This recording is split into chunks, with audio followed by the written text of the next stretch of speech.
Do you like talking about board games? I like talking about board games. Let's talk about board games.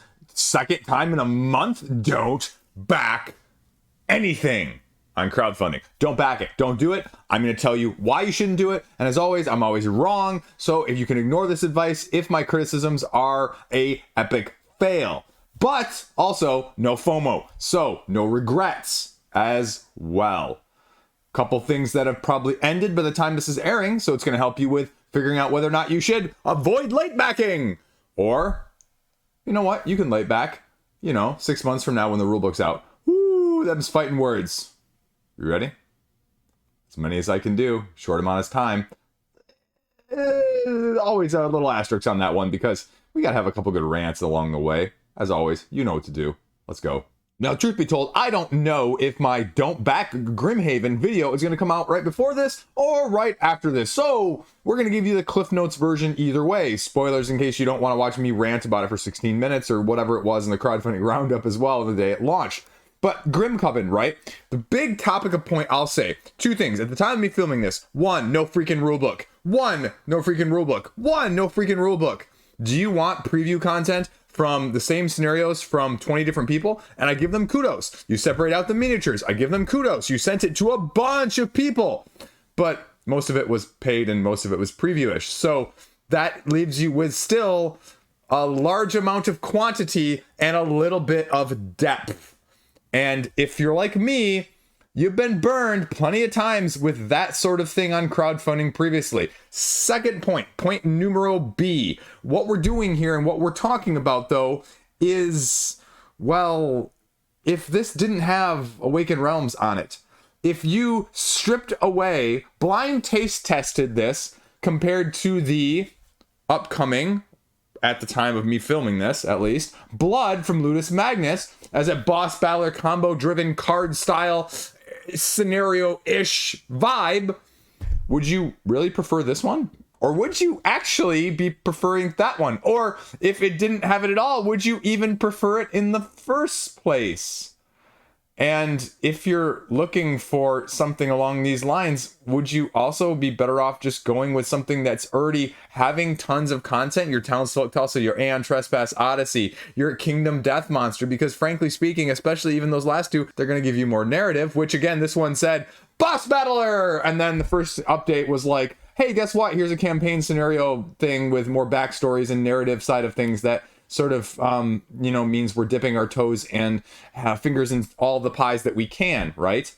So does that really appeal to you? And again, I said on the don't back it side of things, right?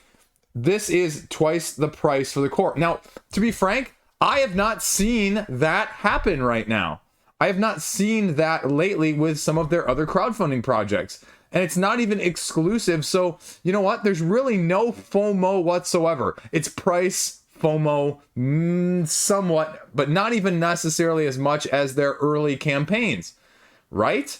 The reputation for the first couple campaigns set the bar for, wow, this is a big price difference. Wow, this is significantly later at retail. The last couple, not nearly as much. I mean, you can already get Tainted Grail 2.0 at retail for not that much more. And you're gonna know whether or not you love it too at that point, and not have to just flip it once you get it. So gameplay wise, modes wise, all of the content wise, stretch goals, pseudo unlocks, it just makes me think of the pseudo choice side of things, right? With True Vang Legends that we saw a couple years ago, where True Vang Legends was like, here, you pick. And the truth was, you kind of just got whatever they wanted you to get regardless, right? It was an illusion of choice, which is the illusion of stretch goals with this stuff. There's a lot of big component bling. There's a lot of miniatures driven, everything, fantastic art aesthetic. But if that doesn't appeal to you, if that doesn't make you want to go in, well, again, if you're like me, gameplay triumphs everything. And I don't know if I want this to be a 3-hour slog.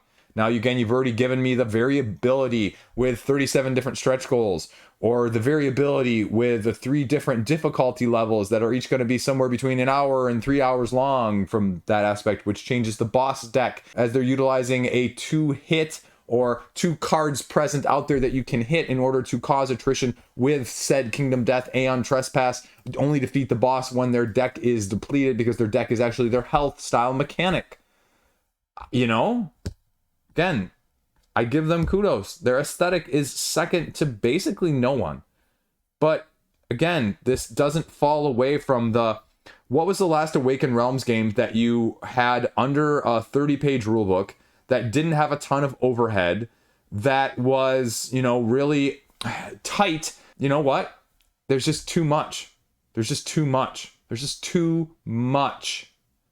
And this one isn't falling outside of their usual. It isn't. It fits all of those categories. It fits all of the niche cliche things we see on crowdfunding at the same time, right?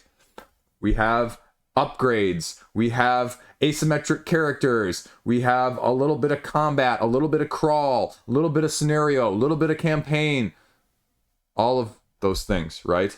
And so the question is more, is this one going to fill the hole in your heart that you've been searching for? Because one of these types of games is too many. 20 isn't enough. Am I speaking to anyone else in the crowd there? No, I'm speaking to myself, because you're not me. You would never make the same mistakes as I do. But have you seen any significant influence on how the game actually plays so far as we've been scrolling and scrolling and scrolling here? Not really. Again, like, this is all very, very nice fluff, but I don't get a good sense of the gameplay whatsoever. You have to watch one of those paid playthroughs in order to actually get anything meaningful. And again, like, how many of these characters are great? You know, if you go back even to Nemesis, if you go to any of the Tainted Grails, does anybody actually say, for Nemesis, right? Maybe Aftermath, but what is the usual recommendation for Nemesis when people ask for it on crowdfunding sites, on Board Game Geek, on social media? The recommendation almost across the board, consensus is, you know what's best with Nemesis? Oh yeah, all 3 No, it's just the core game. It's just the core game experience. And that's what the vast majority of their games have in common. So when you see that marketing up there that says you're going to save more by spending a ton more, you will if you piecemeal it a la mode later. But the truth of it is, you're not going to play the core enough to know. You're not going to need anything more than the core for most of the 90% of the people backing this. But yet, at the time of me filming this, people are backing for nearly average double the pledge core value. Right? Those two things head to head are butting heads. They are directly conflicting in that aspect of things. Expansions are completely and utterly unnecessary, especially if you're telling me that the core is such a good freaking value in the first place, right? Because that's also where all the overhead is made. And again, all of this is pre-planned. There's some illusion of choice with this one or that one. But truth be told, I mean, you're getting mostly aesthetic choices rather than anything else. So again, tons and tons of stuff, tons of content, death jesters, and everything macabre that you can think of.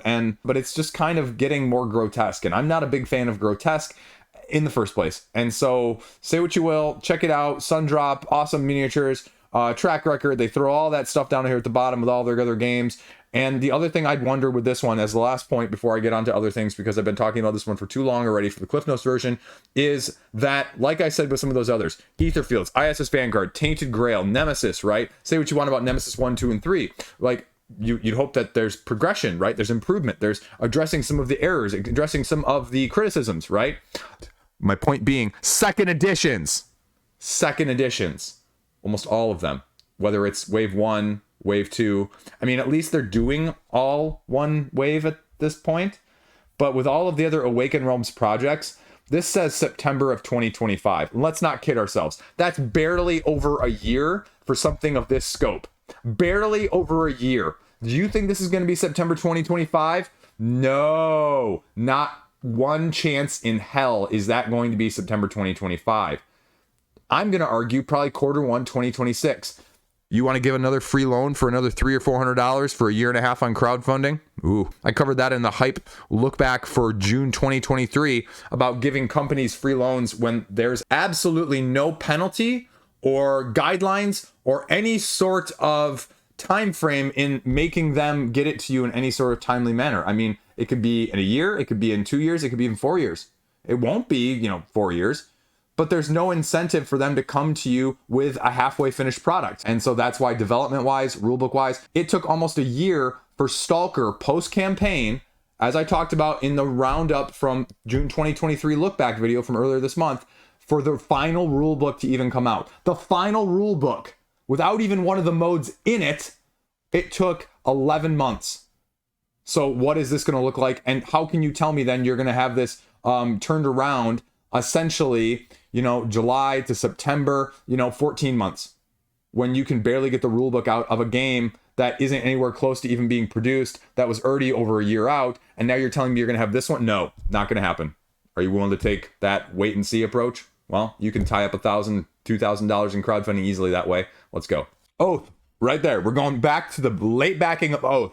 You don't need this. I went down to the freaking wire, and I can't tell you I'm not going to late pledge this, but if I took my own advice, I would never, ever, never, ever, never, ever late pledge this, because I don't have the base game played enough. I don't have the good enough group to play this continuously enough to get it repetitively played. Although the modular expansion, right? Maybe this is the thing that's going to help me get it played more. It's not.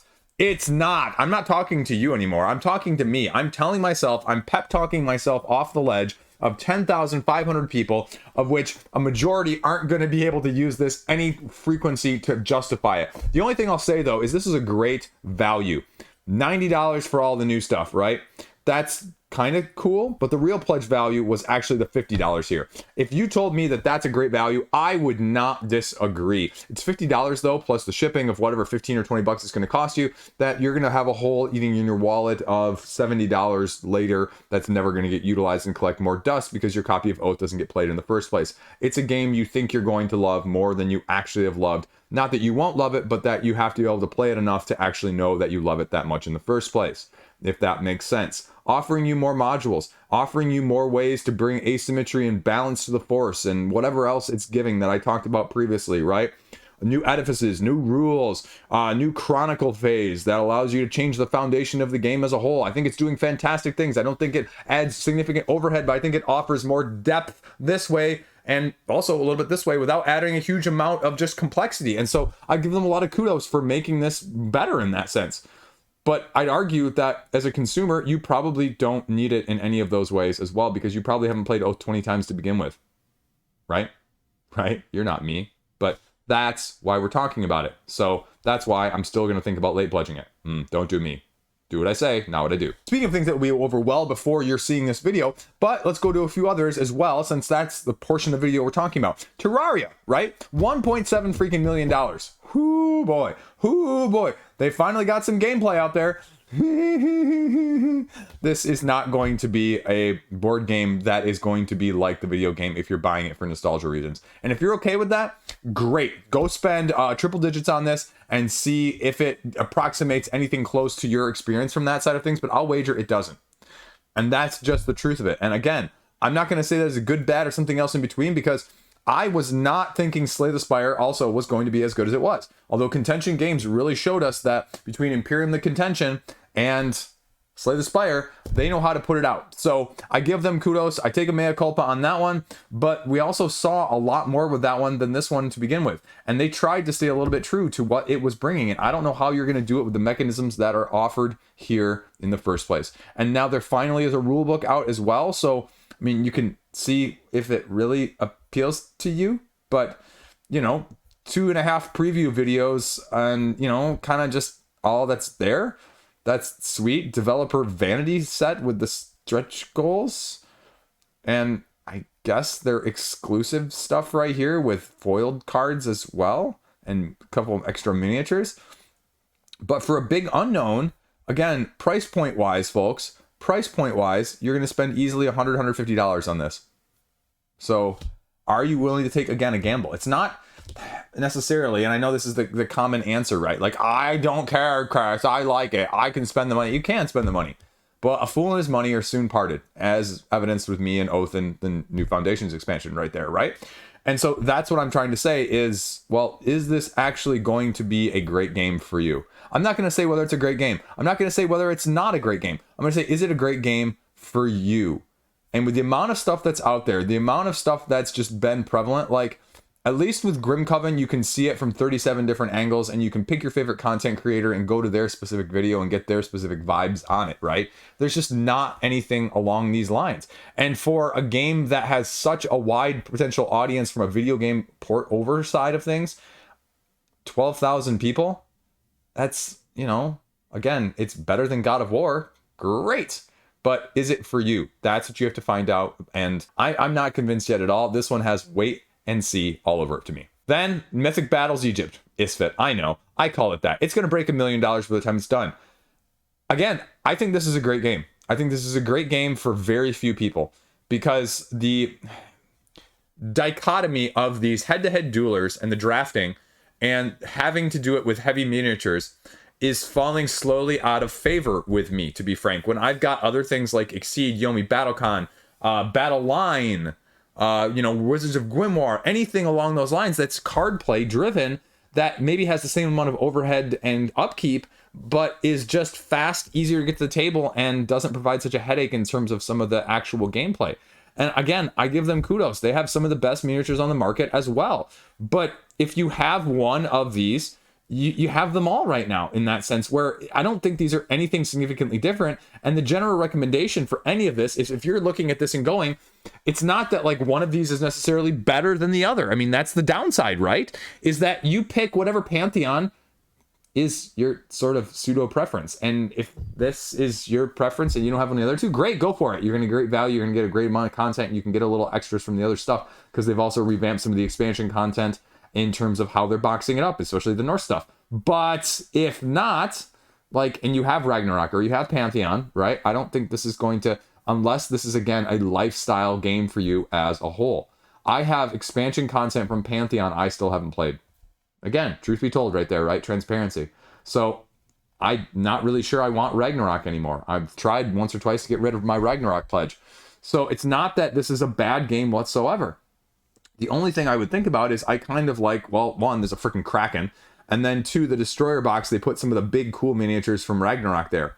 But apart from that, like, I'm going, okay, do I need any of this other stuff? They've copied sort of the layout expansion-wise of Pantheon in the first place here with some of these boxes in terms of one big box and two smalls as well. But again, it's, you know, how asymmetric are you going to find out which ones you want? Is this going to be the one that fits with you? And the problem is with this, with the lack of any sort of content whatsoever, you just don't know. It's a draft points wise and skirmish. Go. Right? So if you want like 2.5, 3 videos of a slight gameplay and a little bit of preview, it's going to be there. And I mean, again, I got, as I'm saying English, right? Because there's actually plenty of preview stuff and playthrough stuff again. But this just goes to my point that I sort of alluded to in another video as well of, you know what? I want opinions on this. I'm not willing to spend $200 anymore on guesswork based on previews or limited content availability gameplay wise. And so for me personally, I'm having to be a little bit pickier in that sense. And I'm willing to wait and potentially pay more on the secondary market if it turns out to be exactly what I want. And if it doesn't, well, you know what? I'd rather regret not buying it than regret buying it nowadays. I think this is looking fantastic. I would love supporting Monolith. I've supported on too many of their crowdfunding projects in the past from a personal wallet side of things. But right now, with what they're offering me, this is the Pantheon that I am least familiar with. I have least ties to. It looks probably even cooler than Ragnarok as a whole. I love some of the creatures that they're going for and they've got here. But I'm just saturated. I'm just completely and utterly saturated already with it. And I haven't played all of my saturation or anywhere close to it in the first place. So kudos. $1 million is still $1 million in crowdfunding. So that's amazing. But there you go. Tsukuyumi, Amaterasu, Rising. This is like the 2.5 version from Grey Fox Games. And this is like a heavier, more area control style route with your completely, utterly asymmetric factions. And this is the third, I think, crowdfunding campaign that they've done for this. And so again, I just wonder about saturation when you've put out 3 or 4 iterations of it. People just get a ton of this and they just don't have any more room for it, right? This is the same thing with Mythic Battles. It's not that Mythic Battles is doing horribly. It's just that the people that got it one of the first 2 times around, and the crowd that wants to get in on it just isn't as widely there anymore. The niche is fulfilled. The niche is saturated. And so that's what you're getting with this, as a potentially 2+ hour, maybe even 3-hour game with the action selections and the factions and the asymmetry that you've got here, right? They had a standee version previously. I think they've just gone totally, though, to miniatures. Now, again, no dice, deep asymmetry, you can get all sorts of stuff, right? And they even call it a 2.5. And that goes right back to what I said with Grimcoven, right? This is the third time around you've seen this. If you don't think, going back to Grimcoven for just a second, just like with any of these big companies, guess what? Did it make you a bunch of money? Oh, it did? Well, Mythic Battles, 3rd iteration. Nemesis, 3 iterations. Tainted Grail, 2 iterations. If you don't think that if Grimcoven makes like $3 million, that they're going to be like, you know what? We put a ton of effort into this. Let's just shelf it and never make more of it. Or, right? And that's what all of these do nowadays, right? You like the idea of it. I mean, let's just talk about Oath there for a second. Like, there is a theme, right? People know where the money is with this. And I don't have a clue. I don't have a clue about this one whatsoever, how different it is. My only fear is that this game is just too long personally for me. But the reason it's also getting a 2.5 version is that there are a lot of errata, a lot of upkeep, a lot of ambiguity with the first 2 times around. So, I mean, I've seen that with a few other Gray Fox games, and that's what worries me from that side of things. And so I don't know. I would hope that it's been smoothed out at this point. But again, you have to love it to be getting more as well. So check it out. Return to 7th Citadel, $1.5 million. Did I just say that if some is good, they're going to make more? Yeah, right. And this is another example of it. Serious Pulp. And I owe them a mea culpa because I didn't get a video out during the campaign with my thoughts on it, and they sent it to me. So, but this is a choose your own style adventure now with upgrades and more map availability and just more content from a solo game style than you'll ever probably need. Right? Like, few and far between with the 7th Continent style were people that played like all 7 curses that were there. And it's a grind. It's a grind, choose your own adventure, right? Have you ever, done one of those choose your own adventure books when you were a kid, right? Like, you did them, and most of them were like, okay, I get my one ending, and then maybe I go back and I maybe cheat and do the second ending and try and get a better one, and maybe a third if you're lucky. But like, I don't think any of us, most of us, I'm going to speak for myself here before I get people in trouble that are named me, that you went through and explored every single possibility within every single choose your adventure, right? And that's what I fear with this, is if you're not willing to look for that, do that, find the hidden stuff, go out, explore, grind. Is this really for you? And this is one of those other games where I look at like sort of like a Frostpunk, as I said in the roundup previously, that this game will tell you it can play with multiplayer, just like Mage Knight does, right? As well. And the usual recommendation for both of those games, right? What's the best player count? Boom. Maybe boom, but boom primarily. And so that's what I look at this as like as well. This is solo. If you want a multiplayer game, it's really going to be you're making, cooperative decisions together, but it's really going to be one person driving the ship, driving the boat, driving the direction of things as a whole. And that's where I think a lot of people like the idea of those games, but always like the actuality of how those play out because of those dynamics, right? Because inevitably, again, I would make the argument, it's never a game problem, it's always a group problem. Because if you're telling me somebody's quarterbacking, you tell that person to stop quarterbacking. And if you're not willing to tell them to stop quarterbacking, again, that's a you issue, not a game issue. But you have to have people that are aware. And if you can't, or you don't know your table in the first place, that's why this is going to fall flat. They're giving you a little bit of extra. There's tons of stuff. This is, again, like many of these games that we've talked about already in this video, lifestyle game. Do you have 30 hours, right? We talk about video games where you're going to put in 60, 70 hours. People are like, oh, this video game, Super Mario Wonder, was only 35 hours by the time I finished it. Holy freaking balls, Batman. I don't know about you. I have a family. I have a full-time job. I do this at night after my kids are in bed when it's dark outside for a limited amount of time. I don't... it takes to get played 30 hours of something. That's like 3 or 4 weeks of game sometimes for me. And you're telling me that just this one game may have well more than that? Only if I play this? Let alone any of those others? Let alone any of those others requiring multiple people and multiple sessions to get the full, whatever out of it? That's the issue that this brings up.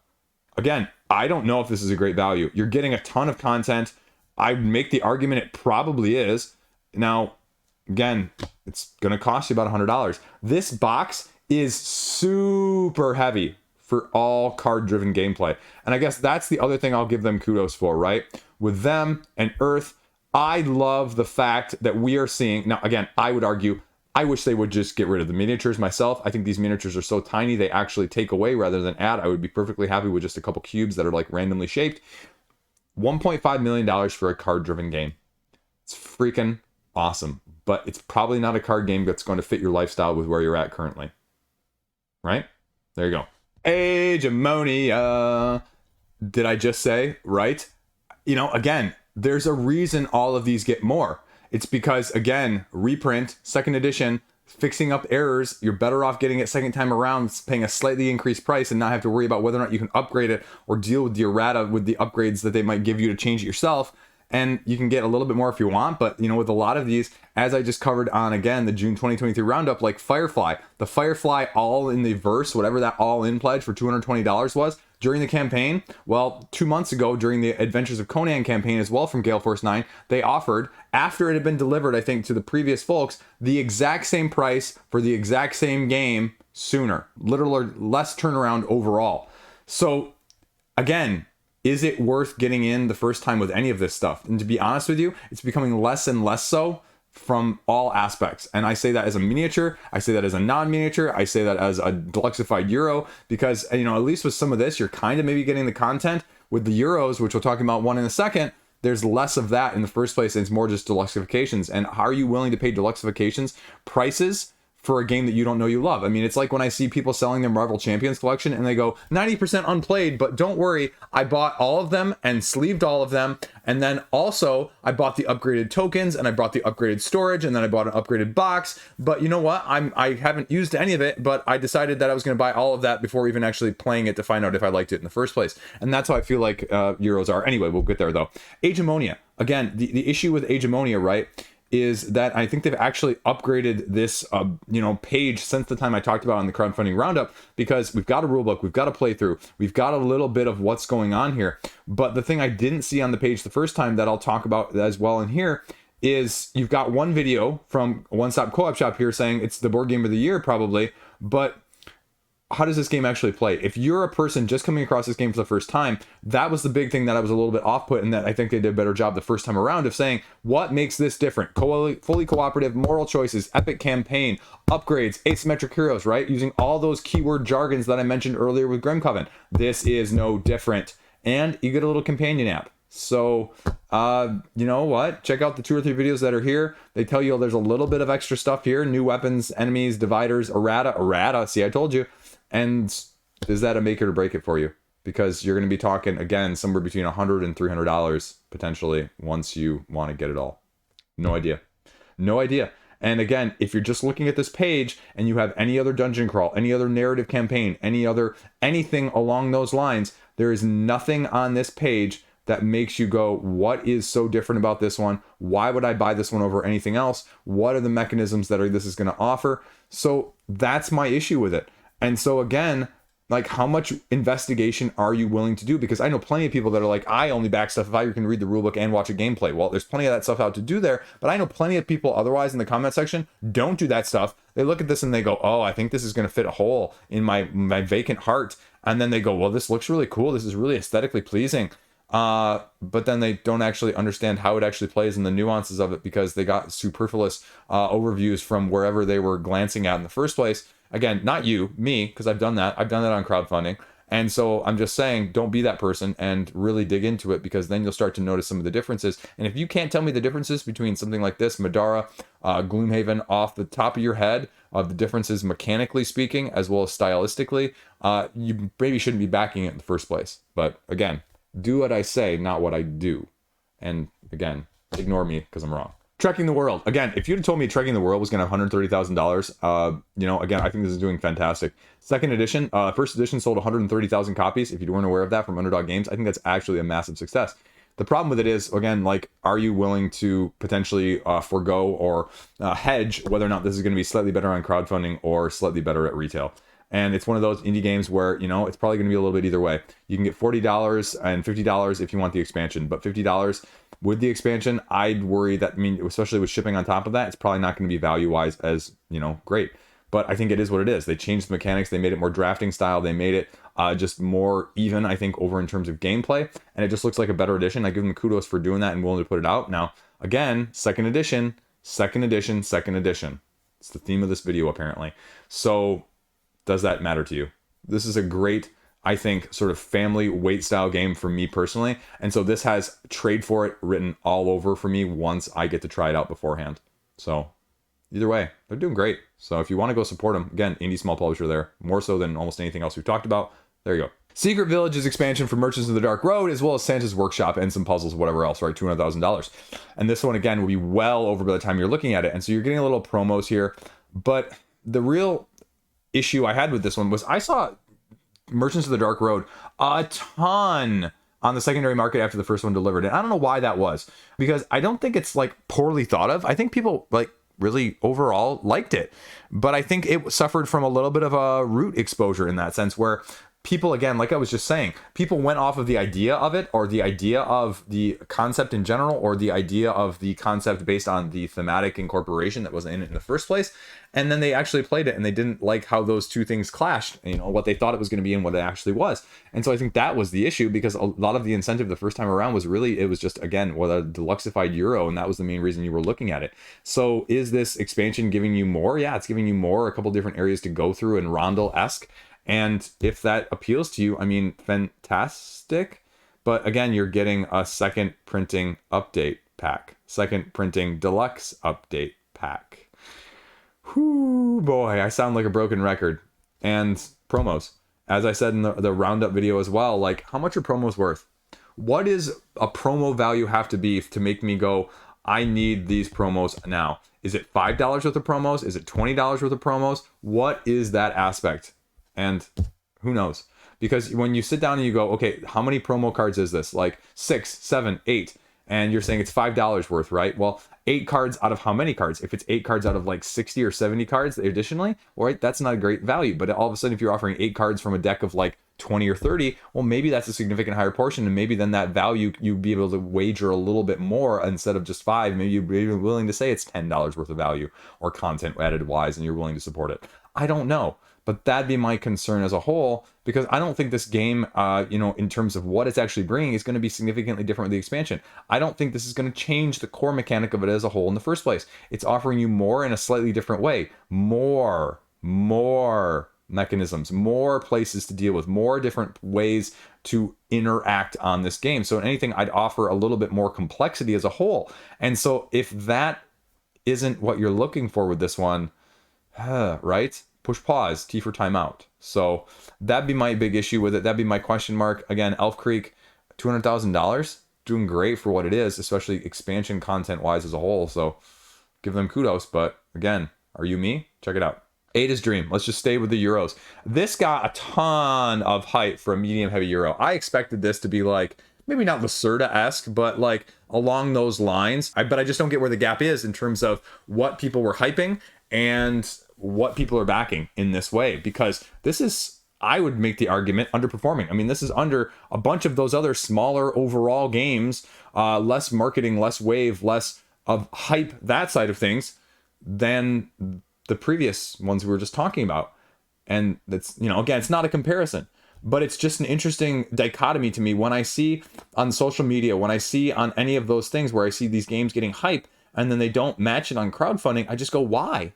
And I think it's just sometimes like what people like on my side of the camera and what just the average person likes. Sometimes those two are a Venn diagram that's almost an eclipse and almost just perfectly overlapping. And other times, like, you know, when I do my top 10 at the end of the year last year, 2023, right? Like my Venn diagram with top 10 games versus other people's, like I wasn't anywhere close to this. I was much further apart than anyone else. And so that's what I wonder about with this one. Is it too heavy? I mean, it's only like I don't know, like a 14-page rulebook, but it's so dense in text. It might as well be like a 28-page rulebook because of how much there is going on. And you have, again, as one of your marketing things, like the biggest board ever, right?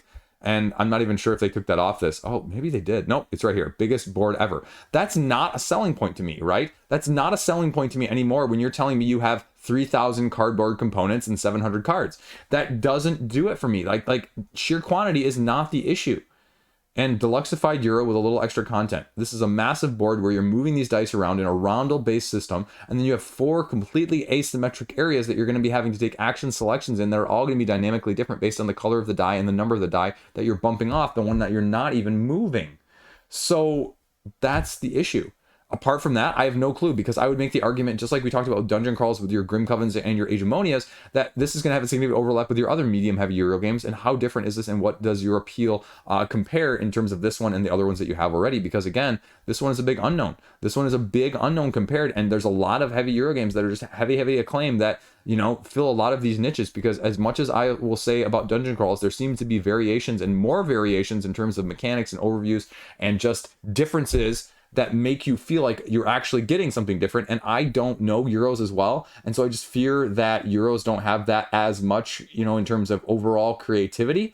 They do things in slightly different ways, and some people prefer slightly different ways of doing the same thing, but I don't see it as well. But again, that's very limited from my Amerithrash standpoint and very myopic, if anything else. So don't take me for my word whatsoever. So if this one really interests you, go check it out. But again, compared to the other stuff, just like I said with Grimcoven, if you can't tell me this one's going to be in love for you as a 3-hour game, well, maybe again, wait and see. Yokai Septet, Pocket Edition. Again, this one's going to be over. It's a trick taker. It's a trick taker where you're trying to get 7s. And if you get the 7s, enough of them, you win. They're bosses that you're going to be gathering, but 7s actually aren't the highest number in the suit. So how are you going to manage that? You're going to have wild cards in order to, you know, potentially cooperate with your team. And again, a little bit of bidding and auctioning to go along with it. It's going to be too light for people. It's going to be too random for people. It's going to be trick taking for people, and people don't like trick taking. Don't be fooled and go, this is getting $20,000, and so this is going to be the one that changes my mind for trick taking. If you're not a trick taking fan, I would argue that very few trick taking games are going to change your mind in the first place. I feel like trick taking is either a mechanic that you either love or hate, and it's just not going to widely appeal to everyone. But I think this one's doing something more simplistic that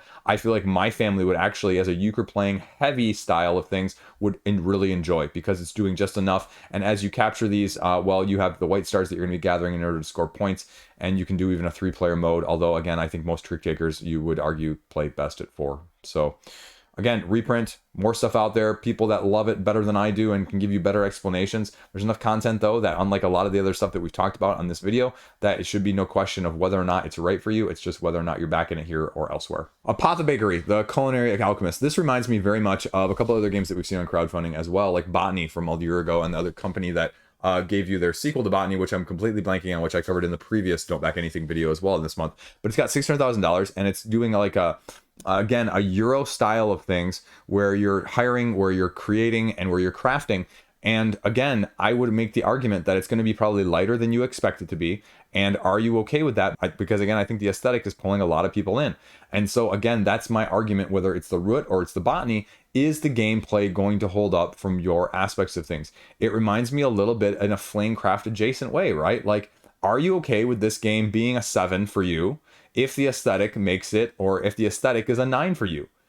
I'm not saying it's going to be that, but that's the way I get the feeling. Like, some people are okay with, if the gameplay is a 7 and the aesthetic is a 9, this game is worth it for me, and I'm completely content with it. And then other people are like, well, this gameplay is a 7, even though I thought the aesthetic was a 9, and now I'm very, very unhappy because I thought at least the gameplay would be a 9 and the aesthetic would also be a 9 or a 10, and so it underachieved based on my own personal expectations, not what the game is actually showing us in the first place. Because again, there's enough content here and there's enough rulebook to get the flow of how these interacting parts are going to be drafting, competing to fulfill potions that are needed for the adventurers, and crafting your own potions along the way. I'd make the argument, though, that the crafting of the potions is going to be potentially your biggest resource management curve, and whether or not that's going to be right for you in the first place. There's enough information, but is it going to be your ilk? Because again, 3-phase Euro style, where you're healing, where you're going to have some priority based on turn order and some resource management here, as you can see, as well as just the foraging of the actions that you're going to be taking with the simultaneous reveals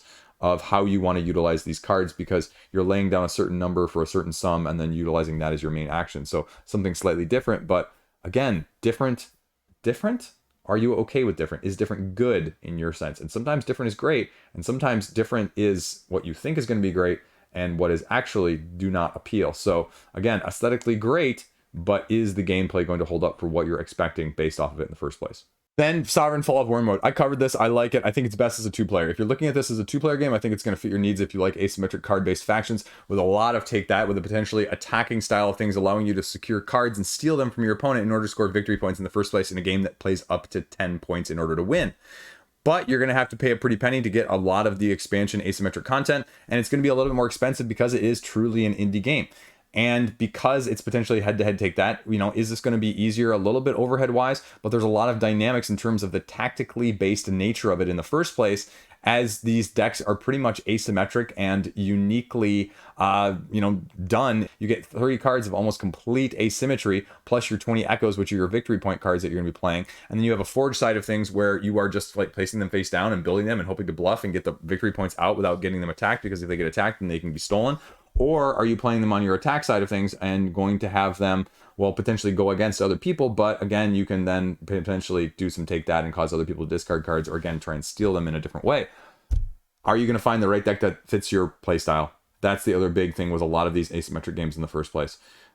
Otherwise, I think it's doing something clever. I think it's doing something different. I think, the other concern I have is that you're significantly AP prone or based, that this is going to be too much for you, because there's too much asymmetry, there's too many options, there's too much of the cards that are going to leave you wondering and wanting and not knowing the combos, and it's going to be meta driven in that sense of, can you play this game 3 or 4 times if you're going to be super competitive? If you're not going to be super competitive and you're going to play it casually, I think it'll be fine. I think the AP will be short, and if you know you're again at your table and your group and your dynamic, it'll be fine. But again, I'm not a big fan of team versus team games. I'm not a big fan of these asymmetric games, even like Dice Throne, of playing 2 versus 2. I don't like the, potentially 3 other people go and one person's on my team, but 2 of the other people could potentially attack me and do that. And so I just don't like those things as a whole. I even struggle with them on MOBA games like Guards of Atlantis 2. So that's my big criticism, or my big issue bias wise, personally speaking. And if you're like me, well, maybe avoid it. But the base game again is gonna be very similar to Summoner Wars 2, as you're getting 6 factions in that aspect as a whole, and a couple extra here with the expansions. So again, take it for what you will. It's doing really, really well. As a first-time creator, I just hope it achieves everything it's going for, and it's really as good as it seemed to me based on my first impressions as well. So that's Sovereign Fall of Wormwood. But again, this isn't going to be the game that changes you as a fan of it in the first place. I would definitely recommend one of those others that I mentioned. Neverrift, the TCG board game card game combo. Again, it's a TCG model. It's a Rockin' Wars where you're placing these down and basically doing a Go style, trying to control them and attack other people's that are adjacent to you in orthogonal directions when you lay them down in the first place. And then you get control of them. And you just gradually do that until you fill up your grid as you go along. But they've got a TCG model. It's a pay to win. And so how do you feel about that with playmats and art print cuts and just those aspects, right? I think it's a great game for somebody else to own and for me to try out. That's what this speaks to me as. Again, I like the art. I like the actual dynamics of things. I'm not sure it's going to be as deep as you may want with something like this, but it's going to be a little bit of potentially deck construction too, if you want, sort of like a Rockin' Wars, as well as potentially as Skytear Horde, which we'll talk about in a minute as well. So those are the issues, or the concerns I have with it as a whole, as a deck builder style of things in the first place. And again, is it going to hold up? Is it going to be, why even do the TCG model?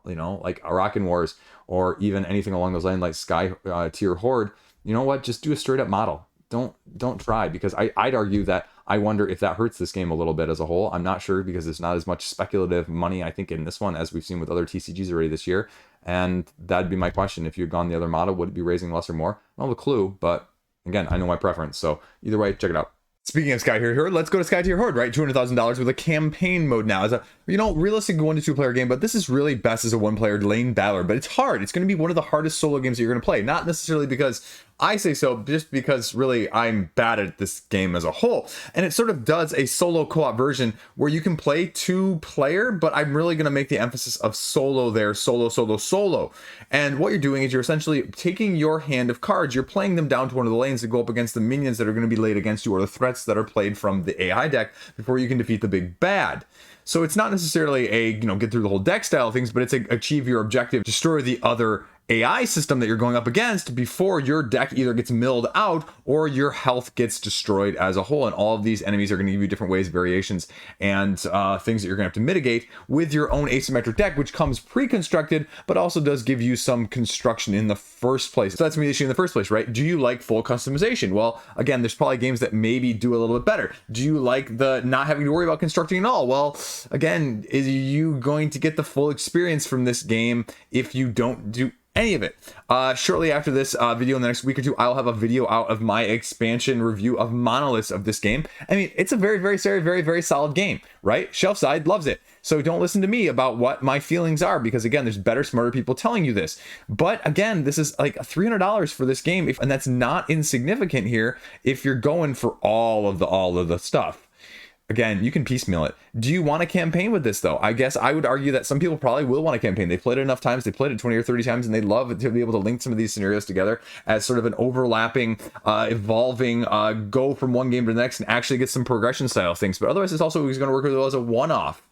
So do you want both? Do you want to pay for both? Well, the great thing is you don't need to pay for both, but the great thing is you're going to also feel like you're FOMOing if you don't get some of it. So do you pick and choose? But how do you choose between, as they say here, the returning players deluxe with all of the new factions, the new expansions, the new decks that you're going to be getting here to go along with it, even if you're playing one-offs, the new matchups that are going to go along with this as well. Are these going to be better? Are they going to fit your more asymmetric, unique playstyle needs? Or are they not? And to be frank with you, there's no way that you're going to be able to tell on a game like this with any sort of asymmetry. You're going to have to, well, play it to find out.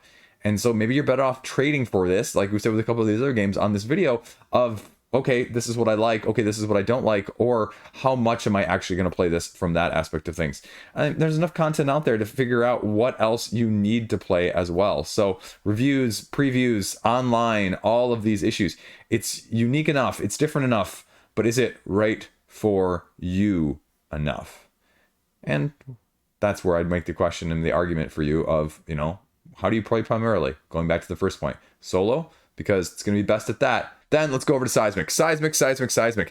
Since they're a little kerfuffle about the, one person doing 40 pledges or something like that, all of a sudden threw them over the mark just barely of their, what was it, $160,000 goal. Since then, they've got about 50 extra grand because, again, this stupid Kickstarter Gamefound phenomenon of, oh my gosh, it's funded, now I can back it because now it's considered successful, really pisses me off. There's a whole nother video that I'm going to have rant-wise out for that potentially next week.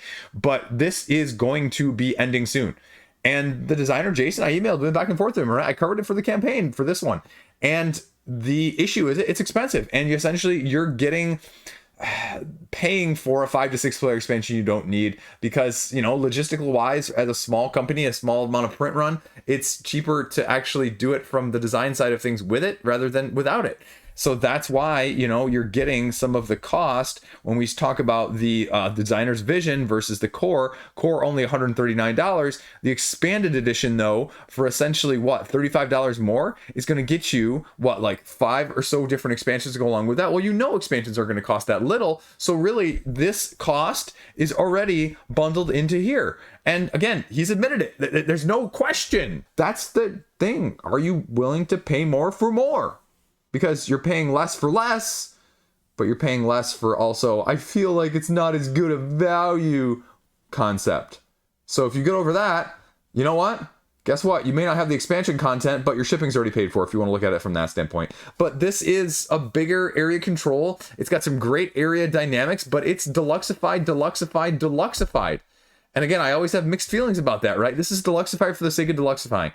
And it's not going to come out any other way. He's been going after it for years. And so if that's his vision, he's going for it. And if people support it, great. I'd make the argument, though, sort of like Arcane Wonders is doing right now, right? You did Foundations of Rome. It killed it. But you still had a very wide market of audience that you weren't able to get. Because, you know what? Not everyone wants to pay $250 for that game when it's, coming for $40 or $50 with Foundations of Metropolis, which is coming later this year at retail. So that's the question. Could you have done this for $70 on crowdfunding without having to hugely miniaturify and plastic deluxeify this? Probably. Is it doing something different? Yeah, it's doing something Amerithrash heavy wise with a tactically laying down your certain amount of cards, play one, burn one of the 10 cards in the 5 rounds each, bigger round that you're doing. So it's got some unique aspects. It's got that, but are you going to play this 20 times, and are you going to play it at the desired player counts of, well, at least probably 3, if not 4, really not because you're missing out, but you really just get the full effect. It's one of those games. And so do you have the dynamics for the table that you occupy physically with those surrounded customers that are your friends to actually get it played enough to justify it? Again, I know you have the money, right? You'll be watching this video if you didn't otherwise, but again, there you go. Indie, but there you go. But boom! It's tile spatial laying placement on a map board and manipulating your character and other characters around said board to give other people bunnies so that you end up with the least amount of bunnies. It's going to be too light for a lot of people.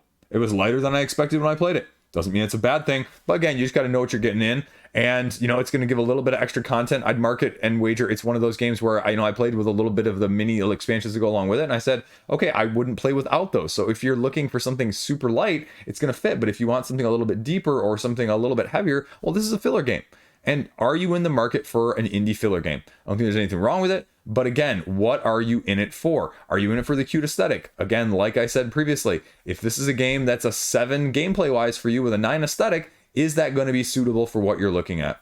Again, indie company, price point's about right for, what it is, but it's, exactly what it is. So does that actually fit you? Last up, let's bookend the big boys here, because we didn't talk about it enough. Dune War for Arrakis, the Desert War, as I talked about in the news video, a week or two ago, right? This is essentially a $190 expansion if you didn't already get in before, because this is the big part that pisses me off, and this is the big part why, I'm kind of wondering, and I wish they had some transparency here, because all you see is how many people are following, and you don't even know when it's going to end. Although they send a basic time frame of when they think it's going to end. But again, I hate that. Why not? Why not is my question. And there has been zero answer. There's been zero transparency. I think it's something that Gamefound should actually make them do. But Gamefound's not going to do it. I guarantee they're not going to step in and do that. Why would they, right? That'd be more consumer friendly in that sense. And so it's a business, first and foremost, for both of these.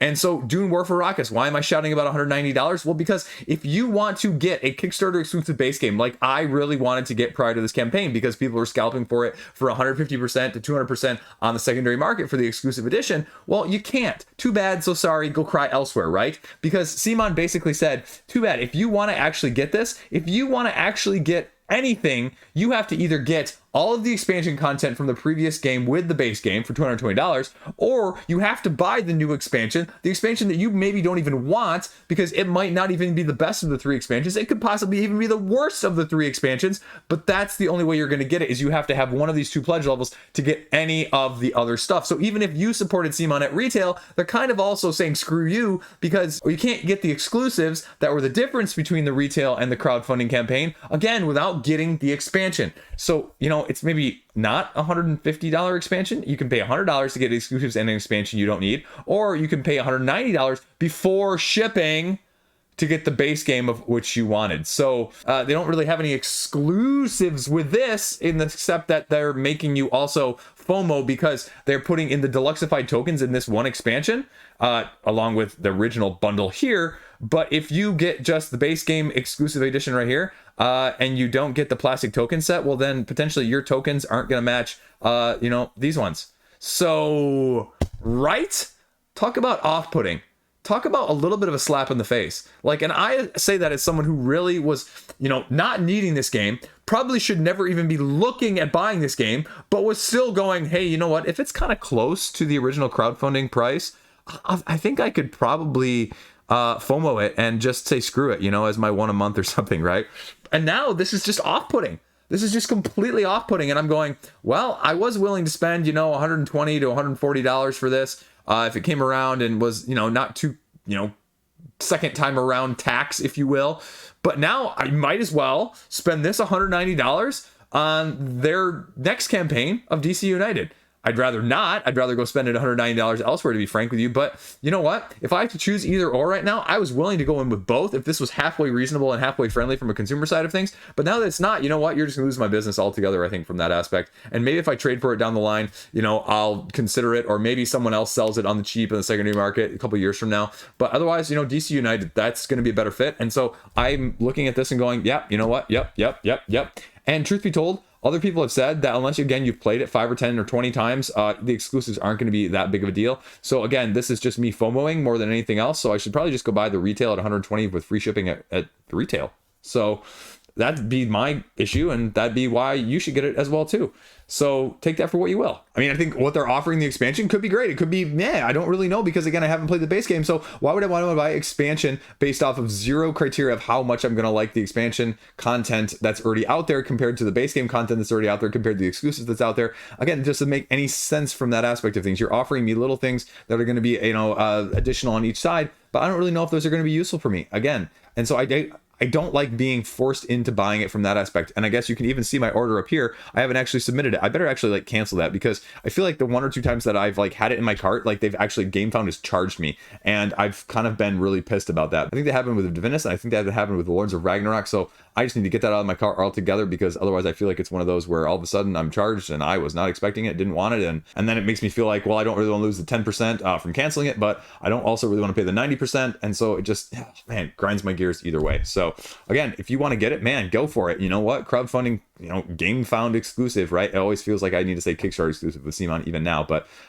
that's Desert War for an amazing, amazing, amazing game that people seem to love in a very niche way.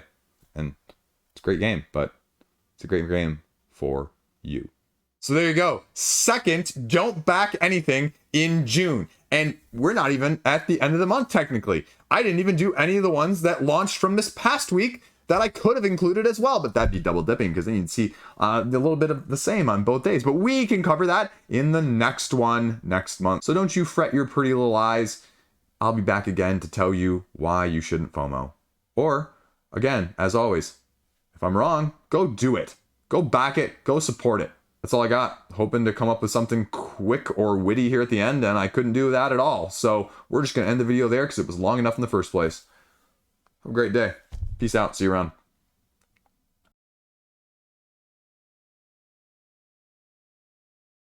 Boom. Maybe boom, but boom primarily.